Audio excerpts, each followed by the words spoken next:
Hey folks, in this one we're going to talk about length contraction. So contract is kind of to squeeze, and you do like some kind of lift at the gym, and your muscles are contracting. They're squeezing and getting kind of pulled closer together. And so that's what this is about. But I actually want to show you a little video first, kind of talking about why we perceive things to be one way when really they are the other, or why we don't see the significant effects of things we've been talking about. And the real short answer is that the speed of light is huge and nothing around us kind of really compares and gets close to it. And so MIT Game Lab, of course, MIT has a wicked cool game lab where they actually make super nerdy games.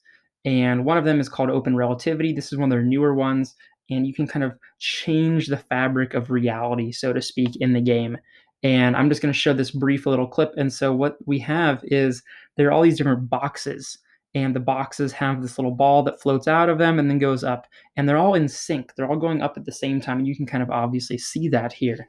And what this game lets you do is alter the speed of light. So if you slow down the speed of light, let's think about that. If the speed of light was lower, was a smaller value, well, it would take longer for light to get to you, right? So we're sitting right where we are, kind of at your Chromebook right now, or your phone, wherever you're watching this, and there's this near box. Well, of course, that's closer, and so it's going to take less time for the light from this little ball to reach your eyes because it's a smaller time, because it's slower, it's a smaller distance, right? We know velocity is distance over time. Now, this back box, and we're kind of picturing we're in this weird little game universe now. It's farther away, but it's not a whole lot farther compared to the speed of light because it's huge, right? And so it looks like these are all going up in sync, and they are all going up in sync. But I'm going to mute this.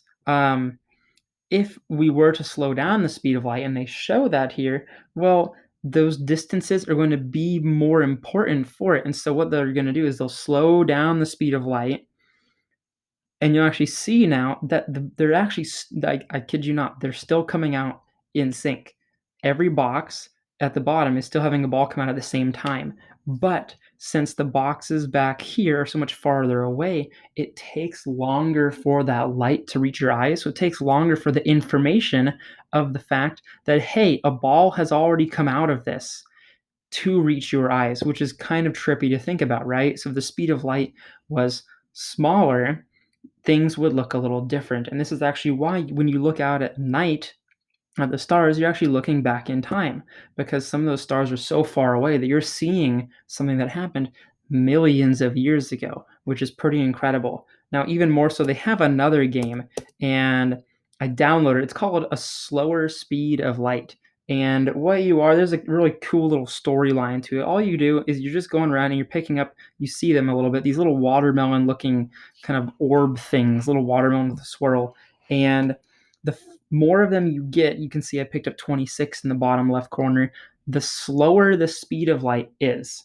And the whole idea actually is it's kind of cute. You're this little spirit and you need to get to heaven, but the light is too quick and you can't catch it. And so you have to get these little orbs in whatever, this limbo spirit land. Um, so the speed of light is slower, so you can catch the light and actually kind of move on. And so what happens is the instead of you going faster and faster, closer to the speed of light, if the speed of light slows down more and more and more, you start seeing more of these weird effects that we've been talking about. And so I'm just going to start moving towards these, and oh, whoa, you see actually that the colors kind of changed a little bit, right? And so yeah, moving on, it's kind of difficult. You kind of slosh a little bit as you move. And so what I can try and do, you'll see actually, and it's a bummer because we didn't get to learning the Doppler effect in AP Physics 1 this year, but the idea is that the light is actually shifting, not in reality, but it appears to be shifted to you, because if you're moving faster, the light is going to appear as if it's a shorter wavelength. And so you start seeing these weird effects, and things start looking kind of bizarre as well. Um, now I hope no one has motion sickness, because it's definitely kind of a bizarre game, and you can actually see, if you could move towards the speed of light, you'd actually be able to see colors and wavelengths of light that you can't normally see. So that's kind of that. I'm just gonna quit this for now. but a slower speed of light. It's actually a really cool kind of game, and it really gets the ideas across, and it's actually true. So now let's talk about this length contraction thing. And what I want to do actually is I just want to kind of pull up this picture first and just tell you kind of a fact first, and then we'll kind of see how that can be true.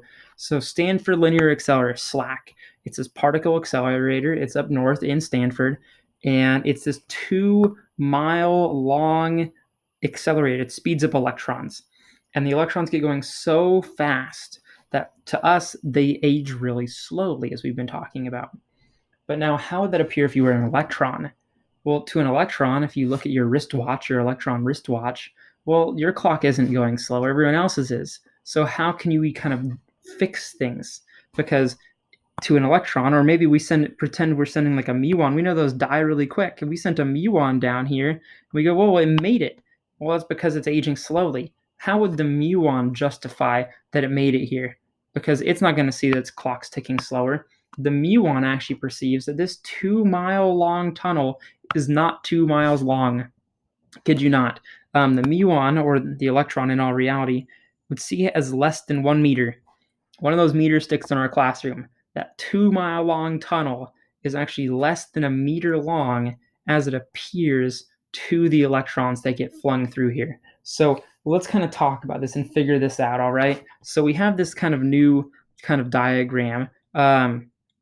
And the whole idea, and this is actually an example we looked at earlier. Let's say you're in that rocket and you're moving towards Saturn, and then if you're in the rocket, or if you're on Earth, you see the rocket moving. So this is kind of the Earth frame. Oops, let's get rid of that.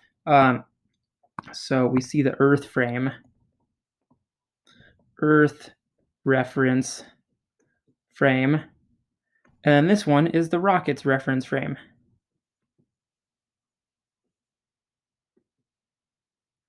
Okay, so earlier in this, was this just in our previous video we talked about this one? No, it was the one before that actually. So we said that, okay, this person only has 2,300 seconds pass by, when on Earth, actually 5,300 go by. Well, how does the person on the rocket justify that? They go, well, only this much time has passed for me. The person on Earth says, well, your clock is ticking slow. That's why you only had 2,000 ticks and I had 5,000. Well, how would that appear to the person in the rocket? How do we fix it so that they also agree that the same things are happening, right? Because they aren't seeing that their clock is ticking slower. So how does that work? Well, if we think about it really, we know, right, that velocity, again, is distance over time. I feel like I'm putting this every single time now. But we also know, right, that in the end, the speed of light is the same for the person. Or in other words, in this case, the rocket ship's velocity is the same. So kind of putting this in terms of our rocket going at speed v, well, in terms of the Earth reference frame, we have their distance over the Earth time. And we said the Earth time, right, was, what was it? We'll put in numbers later. And the person in the rocket would say that, well, now it's Saturn and the sun that are moving, but it's the same velocity, right? And let's say that they have some length and some time as well. Now, you might just say, well, isn't the length the same? Well, we can't assume. Let's just bear with me on this, and let's see kind of how things unfold, because we know that this person's time ticks slower, right? Well, if the velocity has to be the same, this thing has to be the same. If this person has a bigger time, they need then a bigger L, okay? Or in other words, here's how we could think of it. If our time on the right is smaller than our time on the left, okay? And this is a weird kind of logic-y way to think of it. If our time on the right is smaller than our time on the left, if the lengths were the same, here we can even just say, pretend they're the same. Well, if this time is smaller and L's are the same, we're going to get a bigger value here. We're going to get a bigger velocity, but that can't be true. If you're on Earth, you see the rocket moving at speed v. If you're in the rocket, you see Saturn and the sun moving at speed v. So v has to stay the same. This whole thing in pink has to be constant. So what that means then is if this person on the ship's time is ticking slower, right? They're going to see less time has passed. They need to see that a smaller length has passed. Okay? So to kind of put it in simple terms, if they counted 20 seconds, this person counted 40 seconds. Let's just say it that way, kind of like that. We'll do this 20 seconds and 40 seconds. Well, if this person measured, I don't know, let's say 100 meters, well, that means this person has to measure 50 meters because only if this one's 50 do we get the same value like we need, right? So already just by kind of logicking through this, we figured that, hey, if this person's clock is ticking slower, they actually see a shorter distance, but it's only in the direction of motion, in the line of motion. It's not everywhere you look. If you're moving forward, only in the forward direction is that length going to be shrunk. And that's why we call it length contraction. It's actually squeezing together. So one person measures L, well, this other person measures L prime, which is kind of bizarre, I know. So reality, again, is really not how you see or think that it is. So let's look at this then. Let's look at kind of that example we did earlier. So let's go right here. Let's just say example, and let's call this 36.5. And let's look at that Saturn one again. So we have, actually, let's type. That might be a little faster. So we have here, let's actually just get rid of all this then. Perfect. So let's say that a rocket travels in a line from the sun to Saturn at a constant speed of 0.9 c relative to the solar system.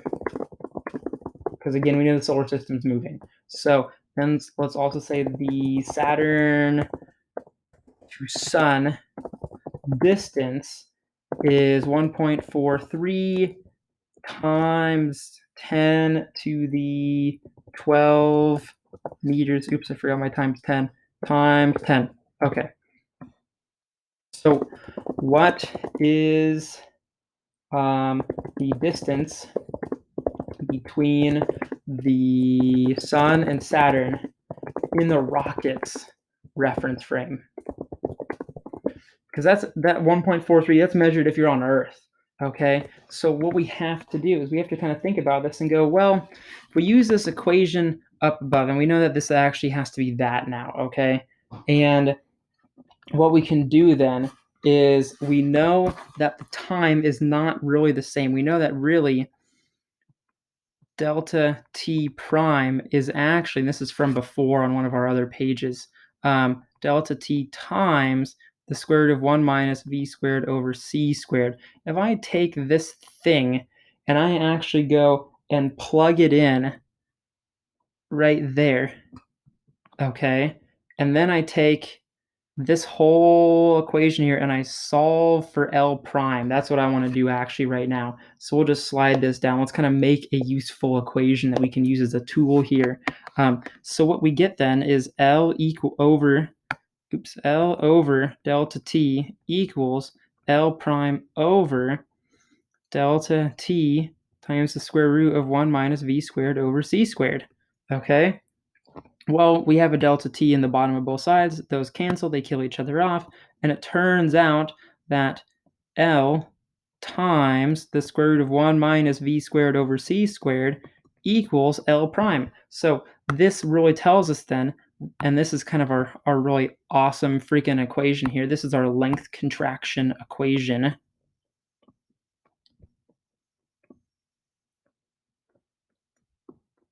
This tells us that, well, if you're sitting still, let's imagine that. If you're sitting still, your velocity is 0, this thing is 0, square root of 1 is 0, you get the same length.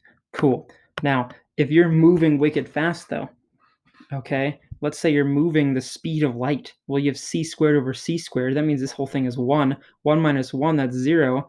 L times 0, well, you're going to get 0. So if you are moving at the speed of light, how does the universe in front of you look? Well, if the perceived length is 0, then the universe hasn't expanded yet, right? And there is no space. And since your clock is ticking infinitely slow compared to everyone else's, then there's no time even. So I guess to a beam of light, the Big Bang is still like about to happen, I guess. Okay, weird. So let's just use this before we all start just tripping out too much. So we have our distance now, and now this is L. This is not L prime. L prime is for the one that is moving, or the reference frame that is moving. So this value is L, and we know the velocity, so we can just plug this in. It's pretty easy now. We just go, oh, well, L prime equals 1.43 times 10 to the 12 meters times the square root of 1 minus 0.9 c squared over c squared. And what do you know? The c's cancel. That's pretty convenient. And plugging into our calculator, we get 1.43 times 10 to the 12 times the square root of 1 minus 0.9 squared. We're going to get, I got 6.23 times 10 to the 11 meters. Now let's put that in a different perspective actually though. We could actually take our original length and divide it by this length and figure out what that is. Figure out how much shorter it's gotten. 1.43 times 10 to the 12. And what I'm going to do is I'm going to go and actually rewrite my 6 number and go 0.623 times 10. And if I made this to the left one, I have to counter and kind of fix that. So now I can just kind of forget about my power of 10. It's kind of a convenient trick and just do 1.43 divided by 0.623, and hey, I get a factor of like 2.3. So my length has shrunk by a factor of 2.3. So if it was 100 meters, it would be less than half, which is kind of neat, right? Or if you're on the rocket ship and it looks like it's 100 meters, that means in reality it's 230 meters, right? So times contracted. So pretty weird. So what that means then is if we're thinking about this, well, if you're on Earth, you're here over on Earth, well, you go, oh, well, obviously their clock is ticking 2.3 times as slow.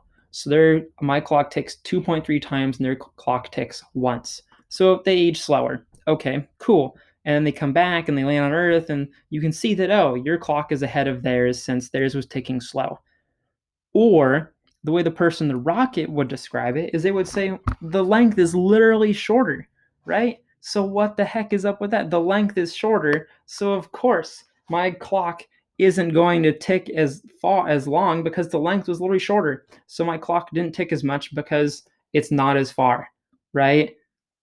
That's how they would perceive it. The person on Earth would say, well, the length is bigger than you think, but your clock's ticking slow. And they would say, no, my clock's ticking fine, but the length is literally shorter than you think it is. So very bizarre kind of thinking about this, how time dilation and length contraction are the two different ways that people would describe things, right?